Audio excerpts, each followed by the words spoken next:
எல்லாருக்கும் வணக்கம். தமிழ்நாட்டில் நம்முடைய ஜனநாயக கடமையை ஆற்றிவிட்டு வந்தாச்சு. காலையிலேயே நான் ஒரு 9:30க்கு போனேன்.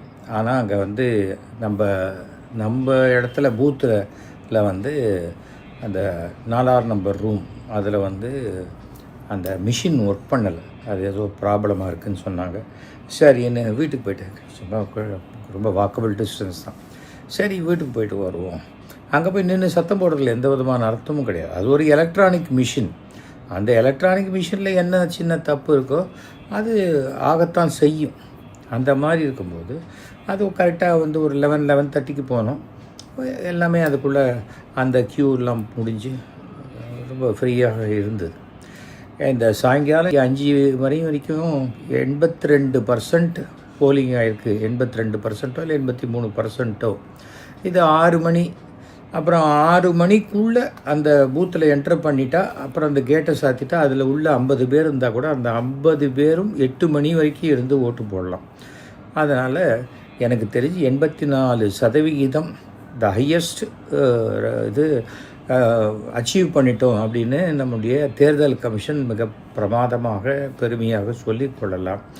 ஆனால் கடந்த 2024 தேர்தலில் எத்தனை நபர்கள் வாக்களித்தார்கள், இந்த தேர்தலில் எத்தனை நபர்கள் வாக்களித்தார்கள் என்பது தெரிந்தால்தான் இந்த சதவிகித கணக்கை விட்டுட்டு அதிகமான எண்ணிக்கையில் வாக்களிப்பு நடந்திருக்கா இல்லையான்னு தெரியும்.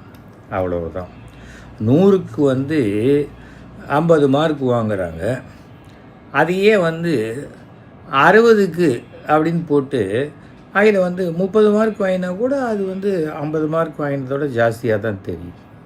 இது ஒரு விகிதாச்சார கணக்கு. பர்சன்டேஜ் சொல்கிறத விட சரியான எண்ணிக்கை சொல்லப்பட வேண்டும். சொன்னால் தான் அது தெரியும். அப்போ நிஜமாகவே அது அதிகமாக இருந்தால் நம்ம ரொம்ப சந்தோஷப்பட்டுக்கலாம். இன்றைக்கி இப்போ பேசுகிறதுடைய நோக்கம் என்னென்னா, நிறைய பேருக்கு பஸ்ஸு கிடைக்கல, இது கிடைக்கல, இப்படி பண்ணிட்டாங்க, ராத்திரியில் திராட்டில் விட்டாங்க, அங்கே ஒரே கூட்டம், இங்கே ஒரே இது. என்ன காரணம்? அதுக்கு அடிப்படைன்னா இந்த கடைசி நிமிஷத்தில் யாரோ கேட்டுக்கிட்டாங்க, பெரிய இது ஆகிடும், சீஃப் செக்ரட்டரியை மாற்றணும், இவரை மாற்றணும், அவரை மாற்றணும்னு சொன்னால் எதெல்லாம் பர்ஃபெக்டாக பண்ணிகிட்டு இருக்காங்களோ திடீர்னு மாற்றி வேற ஒருத்தரை கொண்டு வரும்போது அவங்களால அதை கோப்பப் பண்ணுறது கஷ்டம். யாராக இருந்தாலும், எந்த டிபார்ட்மெண்ட்டில் இருந்தாலும், எவ்வளோ பெரிய அதிகாரியாக இருந்தாலும் அவங்கள அவங்க அந்த டிபார்ட்மெண்ட்டுக்கு பழகிறதுக்கு அட்லீஸ்ட் ஒரு 10 நாளாவது தேவைப்படும். அந்த வேலை வாங்கிறதுக்கோ எதுக்கோ அது ஒரு குழப்பம். இது எவ்வளோ தேவையில்லாத பண்ணியிருக்க வேண்டாம். அப்படியே அவங்க பண்ணணும்னு நினச்சிருந்தா இந்த தேர்தல் கமிஷன் எலெக்ஷனுக்கு என்றைக்கு டேட் அனௌன்ஸ் பண்ணாங்களோ அன்றைக்கே மாற்றிருக்கலாம். அந்த ப்ராசஸிங்க்கு நமக்கு அப்போ இருக்கிற 1.5 மாதத்தில் அவங்களுக்கும் என்னென்ன பிரச்சனை அவங்களுக்கும் ஒரு ப்ரீத்திங் டைம் கிடச்சிருக்கும். அது தேர்தல் கமிஷன் லாஸ்ட் மினிட்டில் பண்ணினது தவறான ஒரு விஷயமாகத்தான் பார்க்கப்படுகிறது. அதே போல் நமக்கும் இன்றைக்கி தான் தேர்தல்னு திடீர்னு நேற்றுக்கு ராத்திரி சொல்லலை, முன்னாடியே சொல்லிட்டாங்க. அதனால் பிளான் பண்ணிட்டு போகிறவங்க முன்னாடியே ட்ரெயினில் புக் பண்ணியிருக்கலாம், இல்லை வேறு ஏதாவது அரேஞ்ச் பண்ணியிருக்கலாம். இன்றைக்கி பஸ்ஸில் அவ்வளோ கொடுத்து போகிறதுக்கு 1 வே ட்ராப்பு டாக்ஸிஸ் எவ்வளோ வந்திருக்கு, அதில் 5 பேர் ஷேர் பண்ணிக்கிட்டு போனால் கூட பஸ்ஸில் போகிறத விட அது சீப்பாக இருக்கும். அந்த மாதிரியான பிளானிங்கில் போயிருக்கலாம். ஆனால் மெட்ராஸ்லேருந்து கிளம்பி ராத்திரி 8 மணிக்கு கிளம்பி காலையில் 8 மணிக்கு தான் திண்டிவனமே போக முடியுதுங்கிற அளவுக்கு டிராஃபிக் ஜாம் ஆகிடுச்சின்னு சொல்லும்போது அந்த மாதிரியான இது எப்போது தான் நடக்கக்கூடிய ஒரு சூழ்நிலை. அதுக்கு யாரையும் குற்றம் சொல்லி ஒன்றும் பண்ண முடியாது. எல்லாருமே லாஸ்ட் மினிட் பிளானிங். அப்படின்னா இப்போ வெஸ்ட் பெங்கால் தேர்தல் ஒரு ட்ரெயின்லேயும் நிற்க இடம் கிடையாது, படுக்க இடம் கிடையாது, அப்படி தொங்கிக்கிட்டு போனாங்க. எல்லாருமே போயிட்டு வந்திருக்காங்க. கொஞ்சம் கஷ்டமான ஒரு விஷயந்தான். அதையும் மீறி அவங்க போய் ஓட்டளித்ததுங்கிறது சாதனையாக தான் பார்க்கப்படுகிறது. ரொம்ப வசதி இருக்கிறவங்க பிளேனில் போடுறவங்க 7,000 ரூபா டிக்கெட்டை நான் 21,000 ரூபா கொடுத்து லாஸ்ட் மினிட்டில் நான் புக் பண்ணி போடுவேன் அப்படின்னு சொல்கிறவங்க அது ஒரு பெருமைக்காக பண்ணுற விஷயந்தான். யாராக இருந்தாலும் காசு வாங்காமல் விட, நான் இது வரைக்கும் எந்த தேர்தலையும் 1 பைசா காசு யார்கிட்டையும் வாங்கினது கிடையாது. அதே போல் நாங்கள் இருக்கிற தெருவுக்கெல்லாம் யாரும் காசு கொடுக்கவும் முயற்சி பண்ண மாட்டாங்க. அந்த மாதிரியாக இருக்கக்கூடிய இடத்துல நாம் வந்து கரெக்டாக நம்ம காரில் நம்ம பெட்ரோலை போட்டுக்கிறோம், போய் ஓட்டு போட்டு வந்துடுறோம். ஏன்னா நம்மை ஆள்பவர்கள் சரியான நபராக இருக்கணும், அவ்வளோதான். அதற்கு நம்ம இந்த முயற்சியை எடுத்துக்கணும். அடுத்தது 3வதான விஷயம், நான் ஓமன்லேருந்து வந்தேன், 1,00,000 ரூபா டிக்கெட்டு போட்டு வந்தேன், இங்கே வந்தால் எனக்கு ஓட்டே இல்லைன்னு சொல்லிட்டாங்க அப்படின்னு ஒரு பொண்ணு அழுவுது. இன்னொருத்தர், நான் என் பொண்ணு 2 பொண்ணும் சிங்கப்பூர்லேருந்து வந்தோம், இங்கே வந்தால் ஓட்டே இல்லை, எஸ்ஐஆர் ஃபார்மெல்லாம் என்னுடைய ஒய்ஃபு வந்து ஃபில்லப் பண்ணி கொடுத்தாங்க. உலகம் முழுக்க நீங்கள் எங்கேருந்து வேணால் இந்த எஸ்ஐஆர் ஃபார்மை ஆன்லைன்லேயே நீங்கள் பார்க்கலாம். அங்கே வந்து உங்கள் பேர் இருக்கா இல்லையான்னு தெரியும். சிங்கப்பூர்லேருந்து அப்படியே கிளம்பி வரதுக்கு முன்னாடி கவுண்டரில் டிக்கெட்டு வாங்கிட்டு நீங்கள் மெட்ராஸுக்கு வரல. தவறும் வந்து வீட்டில் அம்மா இருந்திருக்காங்க, அம்மா தான் இதெல்லாம் பண்ணினாங்கன்னு சொன்னவங்க அம்மாவுக்கு ஃபோன் பண்ணி, ஏன்னா இப்போ வாட்ஸ்அப் கால் ஃப்ரீ. முன்னெல்லாம் சிங்கப்பூர்லன்னா மேஜர் சுந்தராஜ் பேசுவார், ஹலோ ஹலோ என்னப்பா அப்படின்னு ஒரேடியாக சத்தம் போட்டு பேசக்கூடிய ட்ரங்க் கால்லாம் போயிடுச்சு. இப்போ ரொம்ப ஃப்ரீயாக வாட்ஸ்அப் காலில் எல்லாருமே பேசிக்கும்போது ஒரு 15 நாள் முன்னாடியே நம்ம பேர் வந்திருக்கா இல்லையா, அப்போவே அவங்க இன்னொரு ஃபார்மை ஃபில்லப் பண்ணி கொடுக்க சொன்னாங்களே, அதை ஃபில்லப் பண்ணி கொடுத்தியா, எதையுமே நான் கேட்டுக்க மாட்டேன் அப்படின்ட்டு இங்கே வந்து சத்தம் போடுறதுல எந்த பிரயோஜனமும் கிடையாது. நீங்கள் செலவழித்த பணம் ஒன்றுமே வீணாகலை. ஏன்னா எனக்கு ஓட்டு இல்லைங்கிறத நிறையா டிவியில் போட்டாங்க. ஸோ அந்த பப்ளிசிட்டியை நீங்கள் கனெக்ட் பண்ணி பார்த்தா சிங்கப்பூர் டிக்கெட்டு உங்களுக்கு சரியாக போயிடுச்சு. ஃபர்ஸ்ட் ஆஃப் ஆல், பெரம்பூரில் வந்து யாருக்கு ஓட்டு போடணும்னு புதுசாக வந்தீங்களா என்னங்க தெரியாது. அந்த பொண்ணு ஒரு மாற்றம் வேணும்னு சொல்கிறாங்க. அந்த அதில் ஓட்டு போடுறதுக்கு ஒரு பொண்ணு, ஆனால் அது எனக்கு கிடைக்கல. நல்ல வேலை கிடைக்கலம்மா உனக்கு. ஏன்னா இந்த எஸ்ஐஆர் ஃபார்மையும் சரியாக ஃபில்லப் பண்ணி ஒரு அப்ளிகேஷன் வாங்க தெரியாத உங்களுக்கு ஓட்டு போட்டு என்ன பண்ண போகிறீங்க? தப்பான காலத்தை தான் ட்ரை பண்ணுவீங்க. கேட்டால் நான் விசில் அடிப்பேன்பீங்க. அதுக்காக அதெல்லாம் நம்ம ஒன்றும் பண்ண முடியாது. ஃபர்ஸ்ட் ஆஃப் ஆல் நாம் சரியாக இருக்கணும். நான் எம்எல்ஏவாக தான் இருந்தேன் மயிலாப்பூரில். கிட்டத்தட்ட ஒரு 5 மணி நேரம் 6 மணி நேரம் என்னுடைய பெயர், என்னுடைய ஃபேமிலி பேர் எல்லாம் இருக்கா இல்லையா அத்தனையும் நான் பார்த்து தான் நான் இது பண்ணியிருக்கேன். இங்கே பாருங்கள், எங்களுடைய ஓட்டர் ஐடி எல்லாமே ரெடியாக இருக்குது. கலர் ஐடி அவங்க காட்டுற. நான் 15 வருஷமாக ஓட்டு போடல. அப்படியும் நான் இந்த ஊர் எங்கிட்ட இது இருக்குது, இந்த டிரைவிங் லைசன்ஸ் இருக்குது, அது இருக்குது, எங்கிட்ட ரேஷன் கார்டு இருக்குது, மாவு மிஷினுக்கு போகிற ஃபார்ம் இருக்குது, இதெல்லாம் சொன்னால் என்ன பிரயோஜனம்?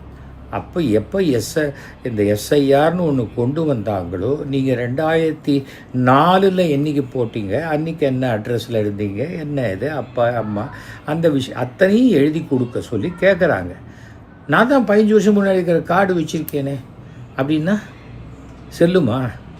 நீங்கள் 20 வருஷம் முன்னாடி வாங்கின பாஸ்போர்ட் எடுத்துக்கிட்டு இப்போ சிங்கப்பூர் போயிட முடியுமா? அதுக்கு தனியாக விசா வாங்க வேண்டாமா? பாஸ்போர்ட்டுங்கிறது 10 வருஷத்துக்கு ஒரு தடவை ரெனியூ பண்ணணுங்கிறது இருக்குது இல்லையா?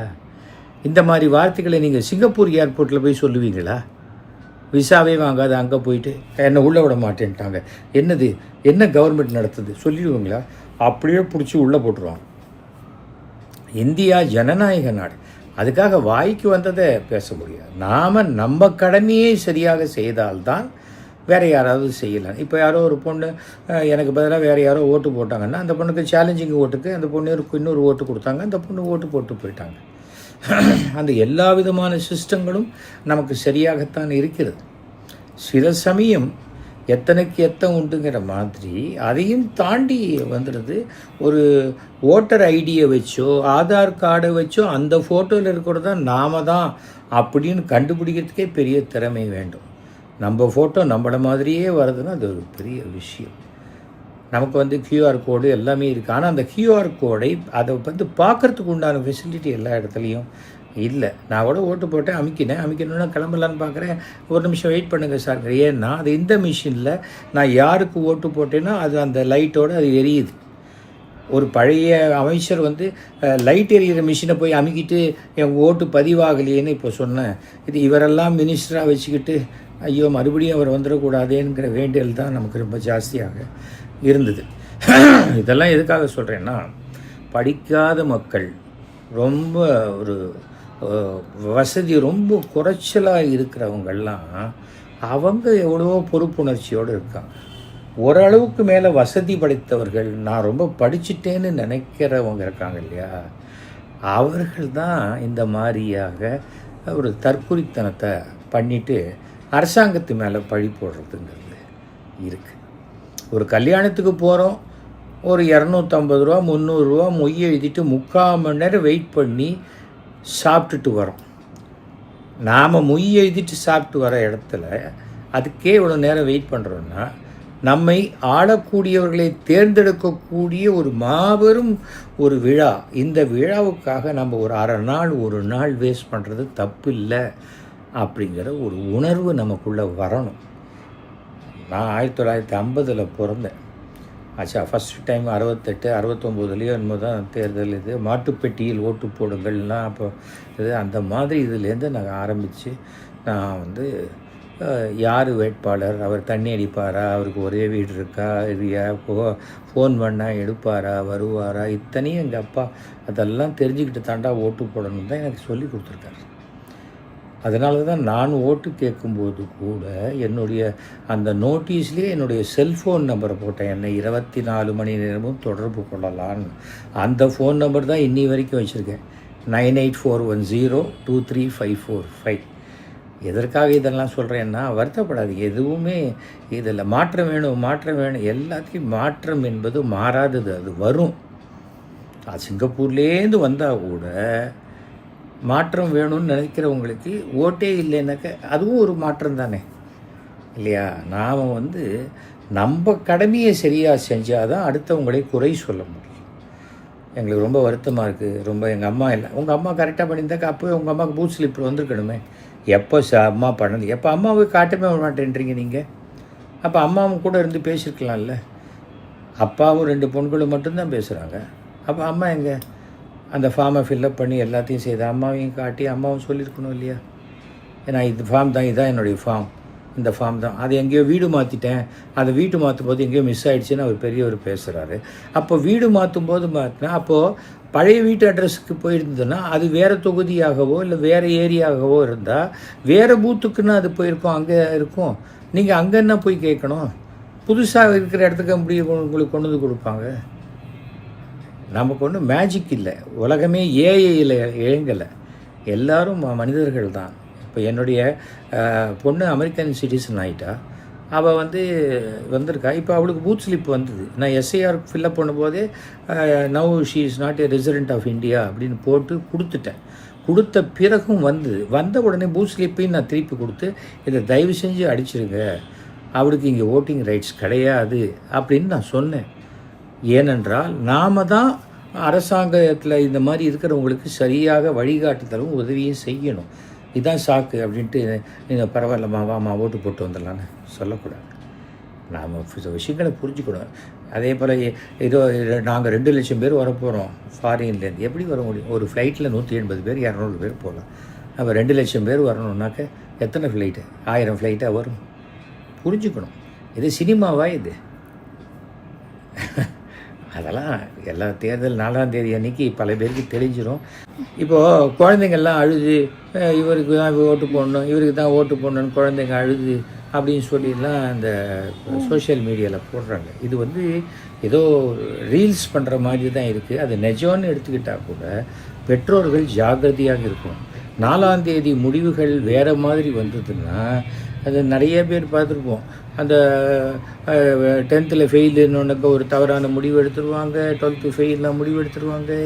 அந்த மாதிரியான முடிவு எடுக்காமல் அவங்களுக்கு ஏற்கனவே கொஞ்சம் கவுன்சிலிங் கொடுத்து வைக்கணும். அவங்கெல்லாம் அந்த மாதிரி உணர்ச்சி வசப்படுற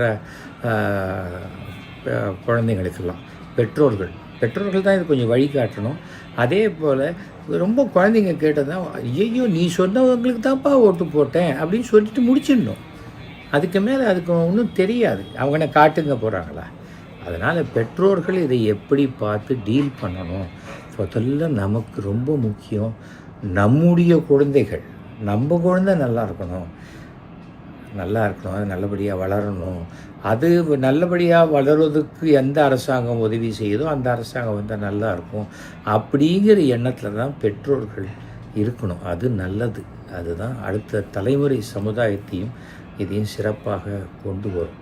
இதெல்லாம் ஒரு பிள்ளையை பெற்றவன் பெண்ணை பெற்றவன்கிற முறையில் நான் ஒரு எந்த கட்சியும் சார்ந்தெல்லாம் பேசலை.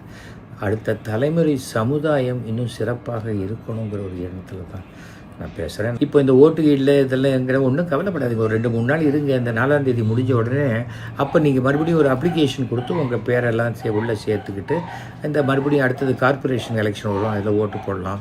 அப்படி இல்லைன்னாக்கா 29 பாராளுமன்ற தேர்தல் வரும், அதில் நீங்கள் ஓட்டு போடலாம்.